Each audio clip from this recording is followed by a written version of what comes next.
É de manhã, é de tarde, é de dia, é de noite, é de madrugada, não importa. O que importa é que vai começar mais uma videoaula do Carecas de Saber. Uhul! Olá pessoal, tudo jóia? Meu nome é Maiwi. Vou continuar falando sobre adição agora, parte 2 para vocês, ainda dentro da parte de reações orgânicas, tá? Nessa parte nós vamos falar sobre as reações de adição que acontecem com os alcadienos, tá? Com os aromáticos e também a respeito dos ciclanos, tá? O que eu preciso que vocês saibam aqui para essa parte é o seguinte. Os alcadienos, eles podem ser divididos aqui em 3 tipos. Os alcadienos acumulados, os isolados e os conjugados, tá? Olha só o que acontece. No acumulado, já dá para entender, né? Acumulado quer dizer que está uma ligação dupla do lado da outra. Então, você vai ter algo parecido com isso na sua molécula, tá? Olha lá, ligação dupla aqui, logo em seguinte, já tem outra ligação dupla. Os alcadienos isolados, olha só o que acontece. Isolado já dá essa impressão que as duplas ligações estão bem afastadas, né? Então, olha lá, C, primeira dupla ligação, aí tem simples, simples, depois outra dupla ligação. Então, vai ser considerado isolado quando tiver duas ligações simples ou mais separando as duas ligações duplas, certo? E conjugado, toda vez que for assim, ó, dupla ligação, simples, dupla ligação, simples, ok? Então, você vê que tem uma única ligação simples separando as duas ligações duplas, certo? Então, agora que você sabe como pensa, né, nesse tipo de separação, vamos analisar como aconteceria a adição em cada caso. Seguinte, para os acumulados e para os isolados, eles vão agir como se eles fossem os alcenos normais que a gente aprendeu na primeira parte, tá? Então, por exemplo aqui, eu quero adicionar Cl2, tá? Aqui eu já estou mostrando quem tem 2 mol de Cl2. Quer dizer, eu já vou adicionar nessas duas posições aqui e nessas duas aqui, tá? Então, já vou colocar direto aqui. H2C. Agora esse aqui vai passar a ser uma simples ligação. Aqui tem um cloro que eu adiciono aqui. E aqui vou adicionar mais um. Então, o primeiro mol já foi. Aí, onde seria o segundo? Adicionando aqui.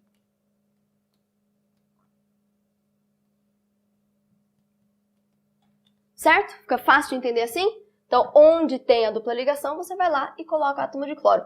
Lembrando que esse átomo de carbono aqui, que tem duas ligações duplas, vai ter os 2 átomos de cloro, tá? Para os isolados, também acontece a mesma coisa, tá? Então, você acha lá onde tem as duas ligações e coloca os átomos de cloro. Então, aqui ficaria assim. Então, H2C.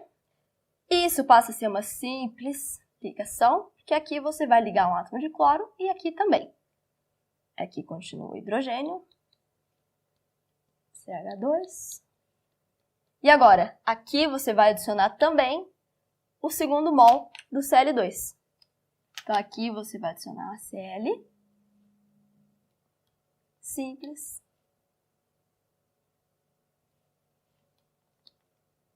Cl, ok? Então, onde você encontrou a dupla ligação, você adiciona os átomos de cloro, ok? Para os conjugados, fica um pouquinho mais especial, tá? Não é tão simples, tão rápido igual para os acumulados e para os isolados, tá? Aí, você tem este exemplo aqui.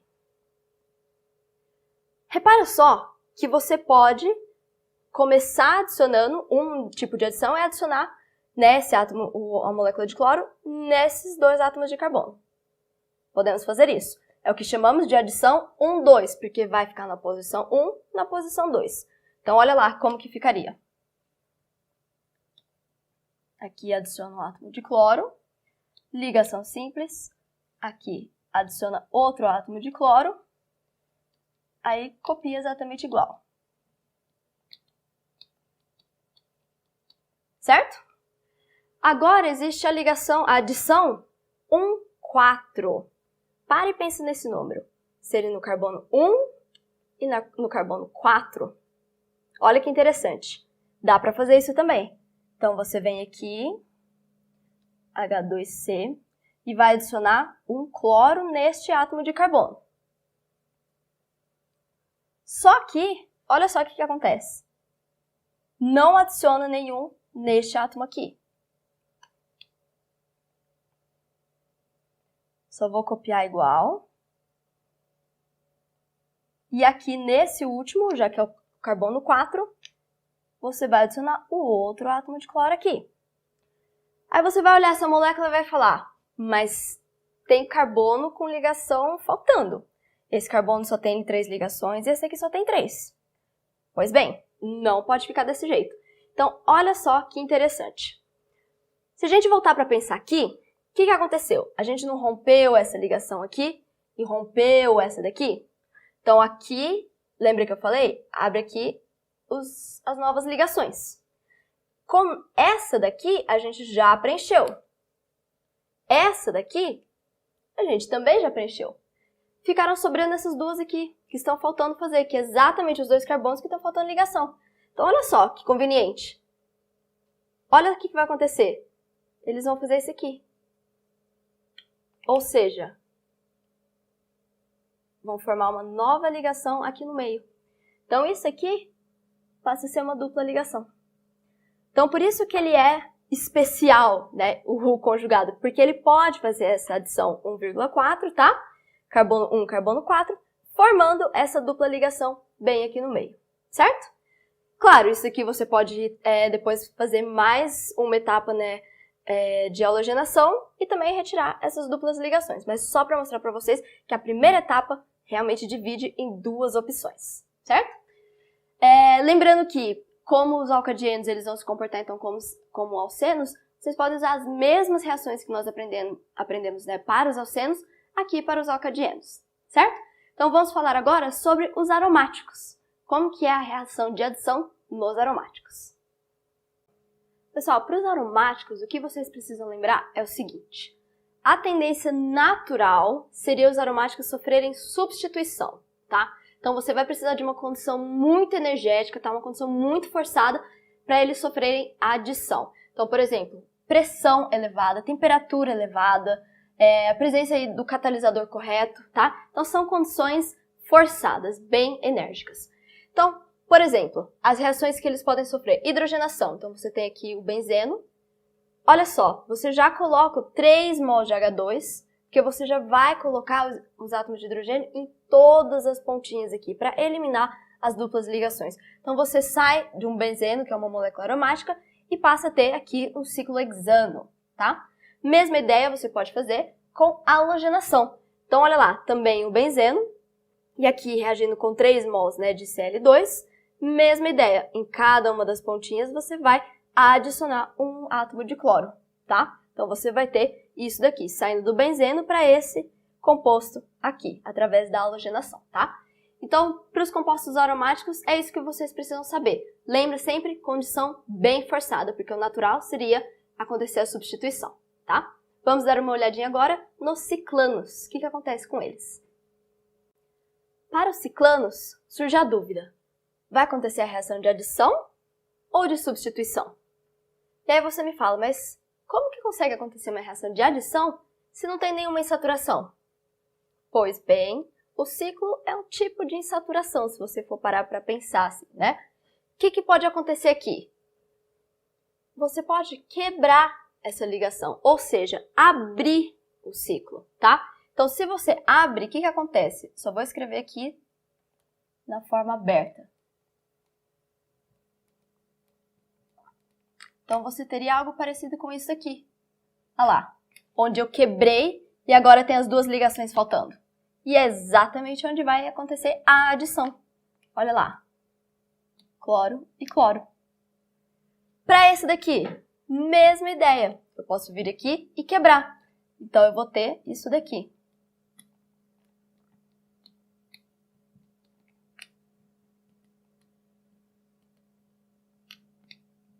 E aqui as ligações onde você quebrou, que antes elas eram unidas, você coloca o átomo de cloro. E agora, para esse caso aqui, os cientistas repararam que não acontece a ruptura do anel.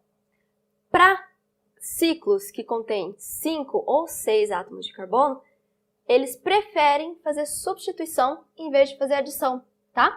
Então, para esse caso aqui, o que você vai fazer? Você vai pegar esse hidrogênio que tem aqui do ciclo e substituir com um átomo de cloro. Então, no final, você vai ter algo parecido com isso. Mesma coisa aqui para o ciclo hexano. Você vai substituir esse átomozinho aqui de hidrogênio com um átomo de cloro, tá? Então, o que a gente consegue perceber é o seguinte: para ciclos de 3 ou 4 átomos de carbono, preferencialmente acontece adição. Para ciclos de 5 ou 6 átomos de carbono, preferencialmente vai acontecer substituição, certo? Então, vamos falar um pouquinho mais sobre como isso funciona.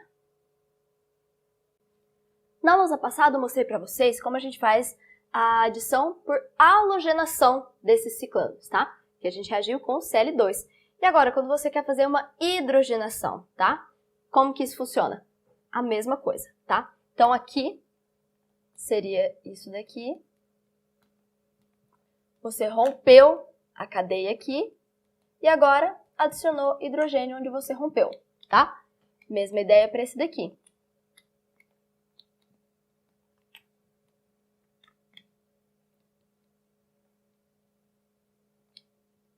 Você adiciona aqui o hidrogênio onde rompeu a cadeia, certo?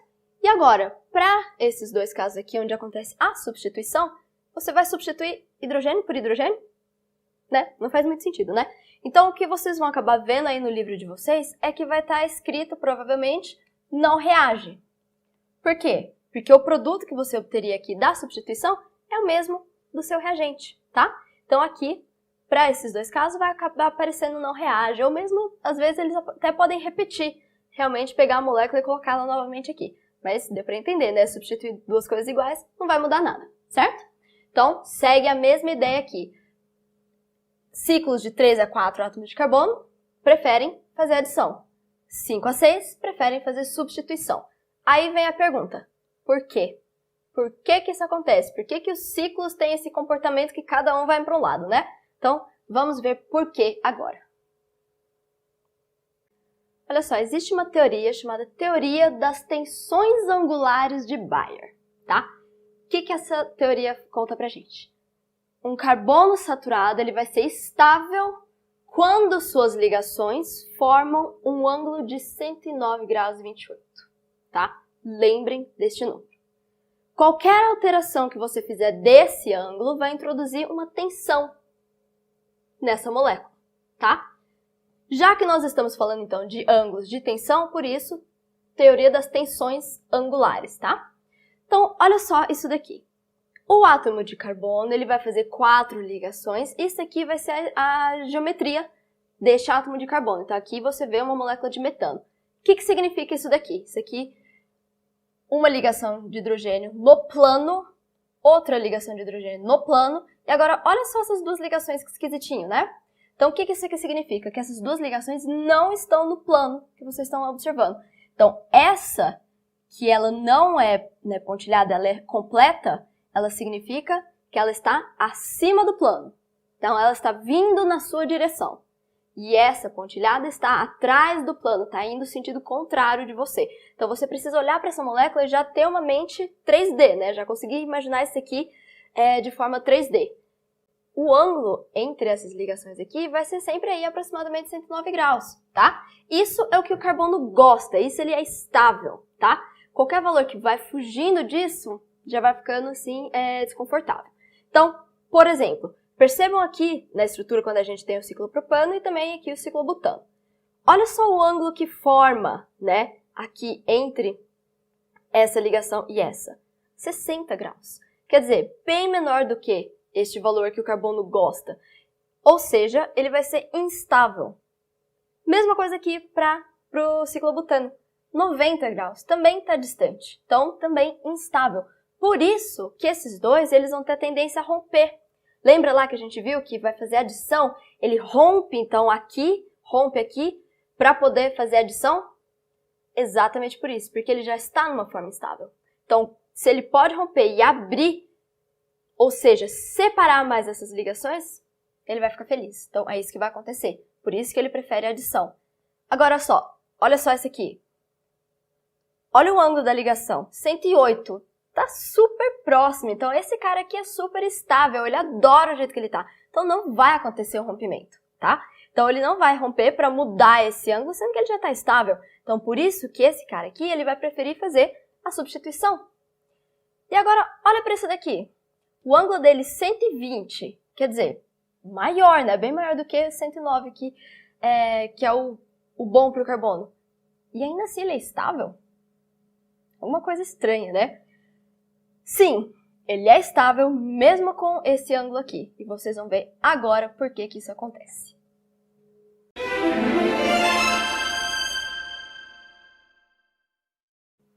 Bom, a resposta então é o seguinte. O ciclo hexano não é planar, tá? Porque realmente, se ele fosse planar do jeito, né, que a gente desenha ele, daí com certeza ele iria romper, tá? Porque não suportaria a tensão angular que forma. Só que olha só, o que ele faz? Ele se contorce todo para poder ficar de uma maneira estável. Então, nós estamos falando aqui das conformações do ciclo hexano. Nós temos duas conformações, duas maneiras, né, que ele aí se contorce para poder ficar estável.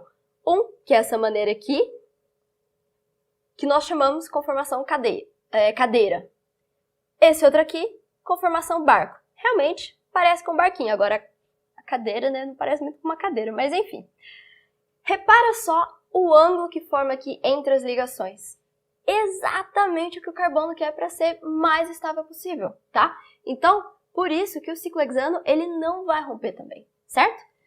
Existe uma coisa que chama energia de tensão angular, tá? Dada em quilocalorie por mol, ela vai dar uma ideia de estabilidade da molécula, tá? Então, assim, quanto maior for o número, quanto maior for esse valor da energia, quer dizer, mais instável é essa molécula, menor a estabilidade.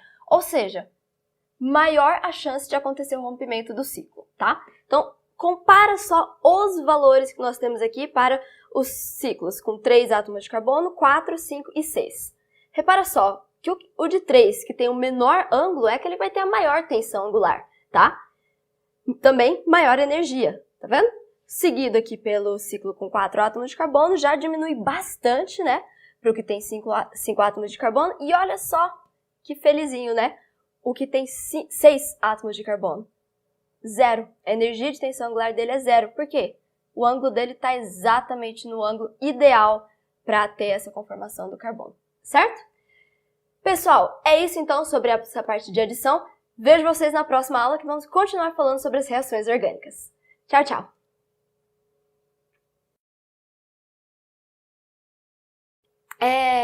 Qual que é a... Ai, peraí. É a estabilidade. Pro ciclo... Ai, ai, ai. 28... Peraí que eu falei muito Ai, posso fazer de novo? Ai, posso fazer de novo?